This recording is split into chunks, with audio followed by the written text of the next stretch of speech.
may not know. Some of you guys are probably going, oh yeah, we know. Look at those threads, man. Right there.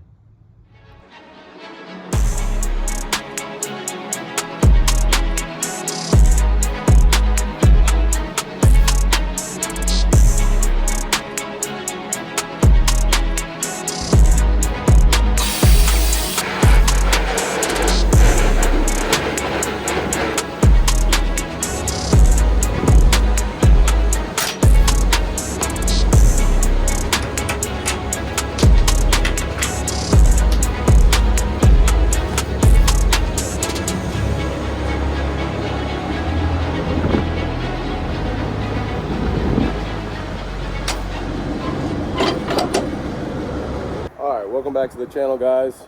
We're gonna work on some fitment issues. I'll show you guys in a second.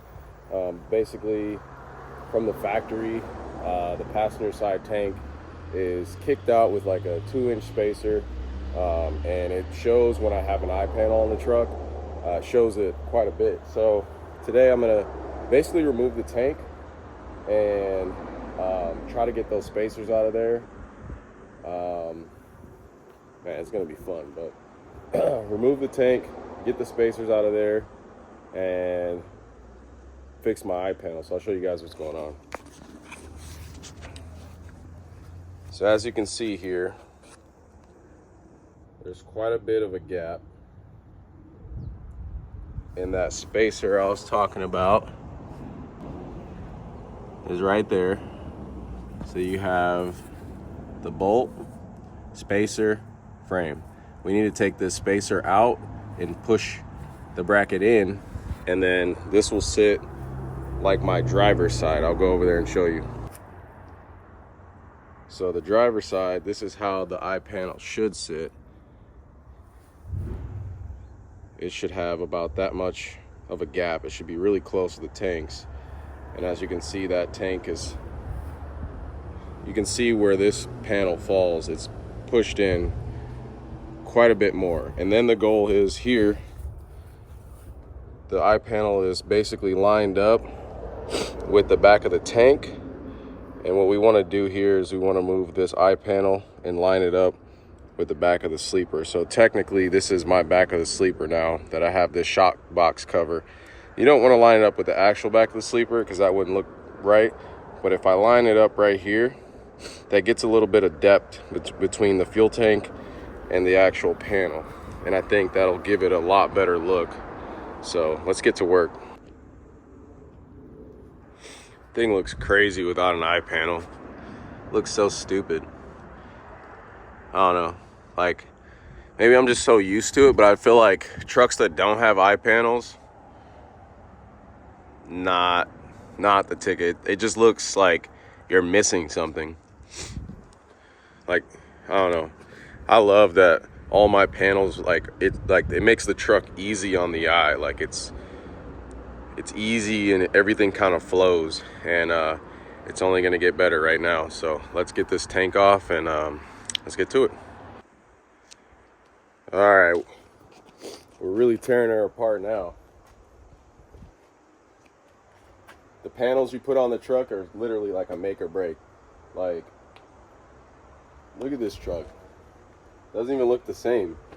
So, like I said, I just wanted the truck to be aesthetically like easy on the eye and have most of this stuff like all covered up. But that gives you a difference of like what the truck looks like. You know what I'm saying? With no eye panel and no cab panel. Looks like crap, in my opinion. So, we're making progress. Next, what I need to do is I need to unbolt this Johnny here, unbolt this Johnny here. The tank strap should be able to pull out, and then I'll be able to lower the tank, and then I need to go in there and I got 4 bolts basically to undo. Pull the bracket out. Well, there's 4 bolts up there, and I don't know if there's any more, but anyways, as I can see, there's 4 bolts. Pull the bracket out, get rid of the spacer on both sides, and then put it back together, and then that's it, dude. So it sounds simple, but we'll see what all we got to do. And while I'm under here, I'm gonna inspect and make sure none of these hoses are leaking, because I might be able to track something down or catch something while this panel is out, and it'll make things just easier on myself for future things. I'm gonna kind of go over everything, make sure like this stuff is all tight, and which it looks fine. I'm just being picky, but it better not rain, dude. So I just purchased this thing today. It was really nice.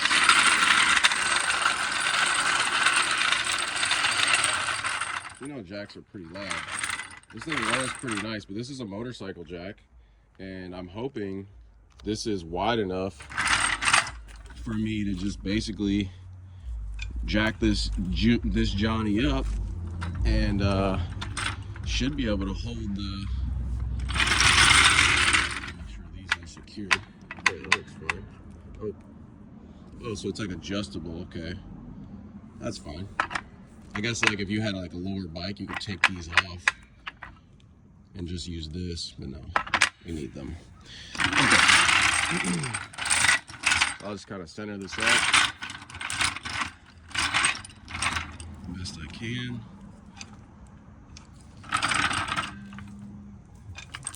Just give it a little pressure. I made sure on Friday that I didn't get like much fuel, so I barely got any fuel. I'm gonna probably wedge some things on those so the tank can't roll, but the strap should still be able to kind of hold the tank a little bit. But let's try to do this without scratching the damn tanks. Man, I'll tell you what, it always turns into something more. You know, oh man, that'll just take like an hour, a couple hours. Yesterday was just such a pain in the ass, and today you guys may know what this Johnny is. Some of you may not know. Some of you guys are probably going, oh yeah, we know. Look at those threads, man. See those threads? Let me see if I can focus on there for you. Look at that right there. So I go to take the strap off yesterday, and it wouldn't come off at all. That one came off with just hand tools. That one I was fully trying to get it off with my impact gun. Fully charged battery, everything, would not budge for a long time until I had to keep going forward, back, and then finally it freed up after hours of messing with it. So then I was trying to figure out what the hell happened. Well, something went on with these threads, and I obviously made it worse by taking it off. But I say all that to say, working on your own stuff, it always turns into this. I've already been in the parts store like 3 or 4 times for different nuts and bolts. Like, you know, I took off a 2-inch bracket off of the back side of these tanks, and, you know, I didn't take into account, well, the bolts will be 2 inches longer. Well, the bolts were 2 inches longer, and you can't use them, so you gotta go get hardware. I literally spent $70 on 8 bolts yesterday. I tell you, man, it is what it is. What can you do, right? So, all right, let's finish this. I'm over this already. I'm so over it. I was really not thinking this was gonna ever come back and be better, but as you guys can see, strongly believe in a tap and die set, or you know, not messing with trying to make something work. I was gonna just toss the bolt on that came off and just kind of send her home. And when I mean send her home, I mean she ain't coming back off. But you know what? That's not how we do things here. So thank God this die. You guys that don't know, this right here is a thread chaser. So it basically is cleaning the threads as best it can. So this is called a die. It has basically the holes are allowing all the metal shavings to basically fall out, and it's cleaning the threads up. this is what it looks like. It's really aggressive. Look at all the metal shavings it was able to pull out of there. And anyways, that's what we're left with. So it's a little chewy right here in this region, and I marked here is where we're going to, but I couldn't get past this section at all. So or this section in here, you can see it's kind of thin, but now we should be able to get the nut past the bad section and it'll tighten up in this good section. And so I marked right here where it was.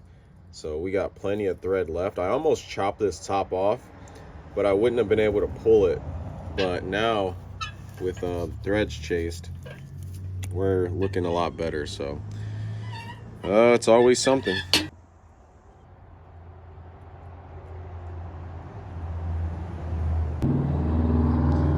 Well guys, the tank is all back together. The cap or the sleeper panels back together. What's crazy is these are so solid, I can shake the entire cab, right? And I was just kind of giving it a little shake and I'm like, what the hell's that noise? It was like a rattle. And I'm like, man, that's probably that like thump, rattle, thud I've been hearing or feeling in the cab. So I'm like shaking it. I'm like, okay, where is that coming from? So I found that the mount for the sleeper shock here, it was loose. I don't know if maybe it had been loose probably the entire time I've had this truck, because I've always kind of felt that feeling, and that's not good. So I don't know why this was loose, but I know that I always felt what I felt just pulling the cab or the sleeper. So I went like this, and it was like thud, thud, thud. You know, that's the sound or the feeling when I'm in the truck. I'm going through like yards and I have like little bumps every morning when I leave the yard and it goes over little bumps. I can feel that thud, and the whole sleeper was kind of just like loose in a way. So I went in and tightened this guy up, and now it perfectly fine. So now I'm probably going to have a way better feel going down the road. With that being said, cab panels back together, our sleeper panel back together. The tank is moved in 2 inches, so it matches the driver's side. The eye panel is where it should be. So obviously it's very dirty in there right now. I'm contemplating cleaning this thing. It's already 2:30 on a Sunday.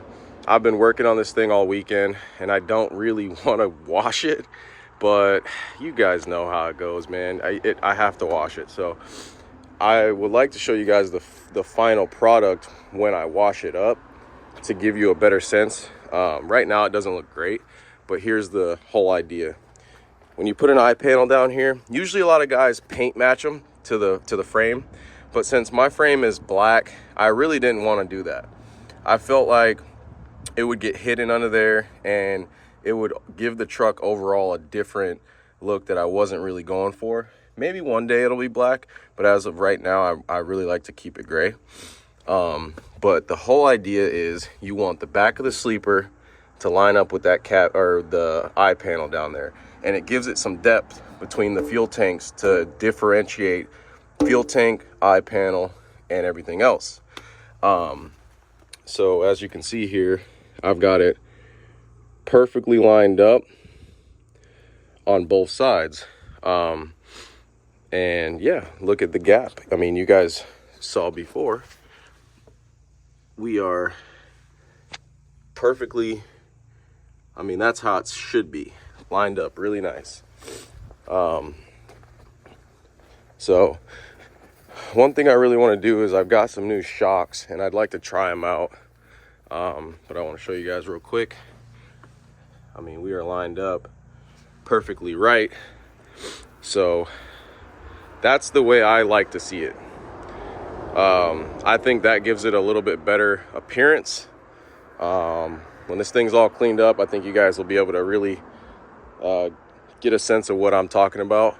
But that's the proper way of doing it. But yeah, let me, I think what I'm going to do next is, I think my plan, what I'm going to do next is do the shocks. These shocks have been on the truck for probably 2 years now, give or take, and they're not supposed to last that long. I've only got 2, but I run 2 on each side.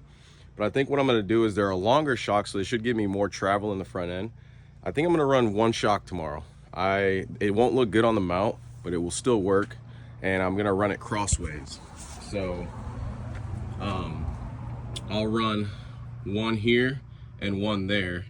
I'd like to see, so my main thing is I'd like to see if I could run it double, but a lot of times with you getting a shock that has a lot of extension that will travel higher, you run into the issue where when you bottom the truck or when you lower the truck, it'll basically push and the truck will be sitting on the shocks, and when you do that you'll blow the shock. So I want to see what I can get away with, but I'm gonna pull these apart. I mean, dude, it's so easy to just change shocks, so I'll pull this apart and I'll see what I end up doing. So here's the comparison on extension. I'd say you probably got 3 inches, probably more. So we'll go ahead and try it out.